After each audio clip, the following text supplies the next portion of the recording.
Warahmatullahi wabarakatuh. Berjumpa lagi dengan saya Ahmad Sugiarto. Pada saat ini saya ingin menjelaskan tentang AI, Artificial Intelligence, yang saat ini sedang ramai dibicarakan di kalangan dunia maya, bahkan di kalangan perguruan tinggi juga demikian.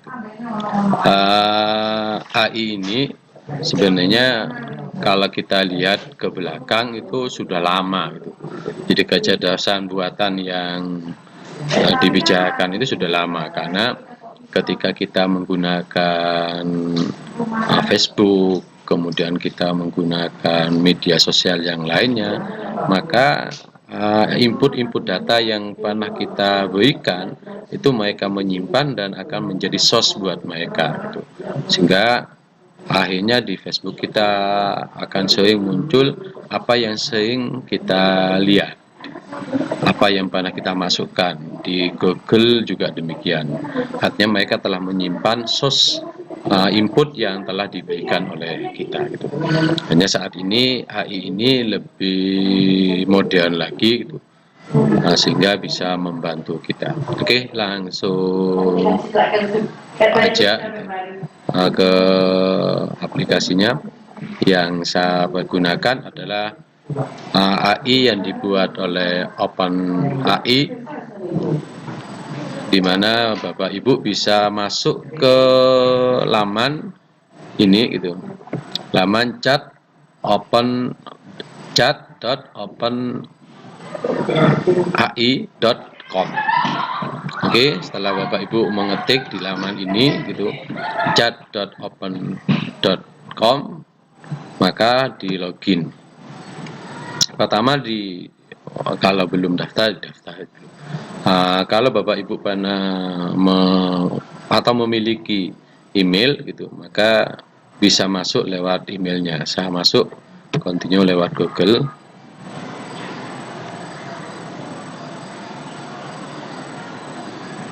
Oke, sambil menunggu.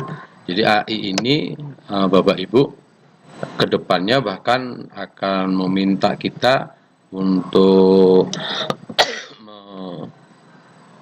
menyeleksi terlebih dahulu. Artinya jangan mentahan apa yang ada di OpenAI kemudian kita pergunakan. Oke, ini sudah masuk di laman chat.openai.com gitu. AI ini bisa kita perintah apa saja. Kita menginginkan apapun, dia bisa menjawabnya gitu. Bisa memberikan aspek. Hanya kembali lagi Bapak Ibu yang dirahmati Allah, bahwa AI ini kalau kita sebagai guru pernah mendengar 4C. Nah, di 4C ini AI tidak bisa sebenarnya. Kalau pun bisa itu hanya sekilas saja. Saya coba jelaskan gitu sebelum masuk ke implementasinya gitu. Misalnya di C yang pertama, critical thinking, bahwa AI itu hanya mampu memberikan sesuatu yang kita berikan. Dia tidak mampu mengkritisi apakah ini benar atau salah. Dia hanya mampu memberikan data saja. Ketika kita tidak memberikan dislike atau memberikan komentar salah, maka dia anggap benar. Yang kedua, tidak bisa kreatif gitu. Oke, AI memang bisa membuat puisi, bisa membuat proposal, bisa membuat makalah, bisa membuat apapun gitu. Tetapi tidak ada rasa, tidak memiliki makna. Ya pokoknya buat saja itu, karena memang tidak memiliki kreativitas yang menimbulkan itu. Kemudian komunikatif pun juga tidak memiliki gitu.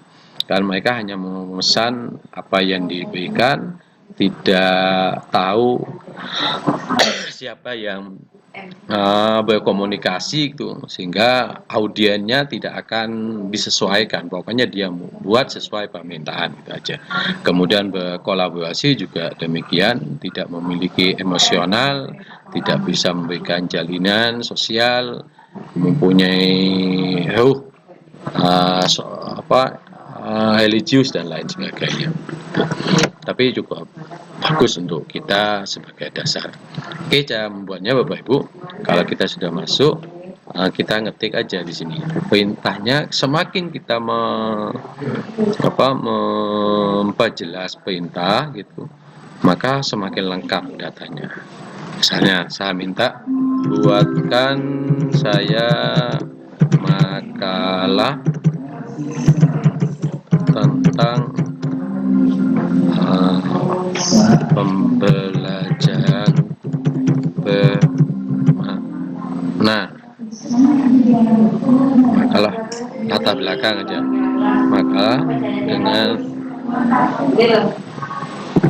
tinggal enter. Nah, ini proses bahwa AI melakukan proses itu. Jadi dia akan menulis apa itu pembelajaran bermakna dan lain sebagainya. Saya stop. Kalau Bapak Ibu pingin lagi gitu, ini kurang puas, di generate aja. Klik generate dengan perintah tadi gitu, maka dia akan menulis lagi.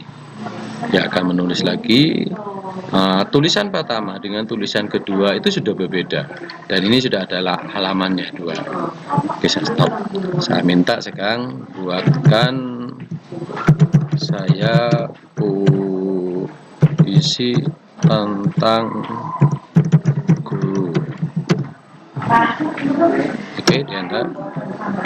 Dia akan melakukan pembuatan puisi. Guru, engkau adalah pahlawan tanpa tanda dan lain sebagainya. Dia cukup kreatif. Kalau kurang puas, jadinya lagi. Dia akan terus melakukan itu. Semisal itu puisi. Misalnya buat proposal yang ada anggarannya, buatkan saya RAB pembuatan musola. Sama, dia akan menghitung detailnya. RAB-nya ya. Kalau kita tambahi misalnya, kita copy yang ini, RAB ini kita perjelas gitu. Perjelas, buatkan RAB musola yang ada kamar mandi 2, tempat duduk 5 kan, kemudian dengan ukuran 10 kali 5. Dia lebih detail karena perintah kita lebih detail. Sehingga apapun yang kita minta, AI itu akan menjawabnya itu. Sehingga kita sangat terbantukan. Kalau memang kita tidak memakai langsung, minimal ini menjadi dasar kita untuk melakukan pembuatan dan nanti tinggal direvisi sedikit-sedikit sesuai dengan keinginan kita. Misal saya minta untuk mengerjakan matematika, minta tolong selesaikan 5 gig tambah 8 tambah 8 sama dengan apa misalnya 10 misalnya. Langkahnya pun juga cukup oke. Jadi langkah-langkah pengerjaan matematika pada umumnya itu dijelaskan detail. Kita lihat ini.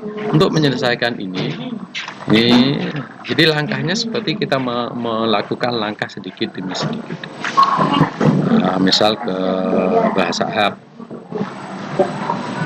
Apa yang dimaksud fi'il? Seperti apa? Contoh.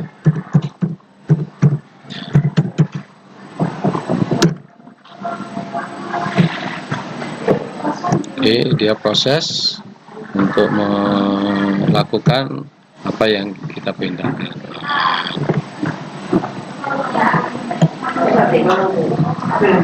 Dia akan menentukan fi'il itu apa. Kalau kita minta teks surat Al-Bayyinah,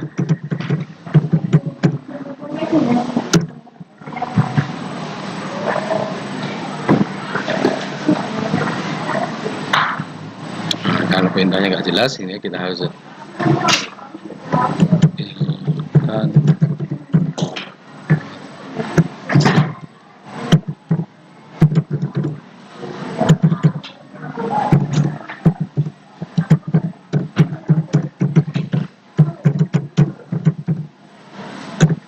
yang ada dalam Al-Quran.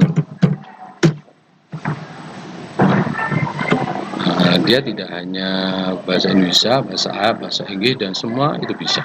Sehingga kita sangat terbantukan dengan ini. Sehingga Bapak Ibu yang dirahmati Allah dan siswa-siswa dan siapapun, kita pergunakan AI ini untuk kebaikan. Dan kalau kita menggunakan makalah dan lain sebagainya, informasi dan pengalaman saya ini ternyata tidak masuk dalam plagiarisme, jadi plagiat, punitin dan lain sebagainya belum mendeteksi adanya plagiat. Demikian yang dapat saya sampaikan, mudah-mudahan kita mampu menggunakan teknologi ini untuk kebaikan, untuk menjadi stimulus. Tetap kita harus melakukan koreksi, dibaca terlebih dahulu. Assalamualaikum warahmatullahi wabarakatuh.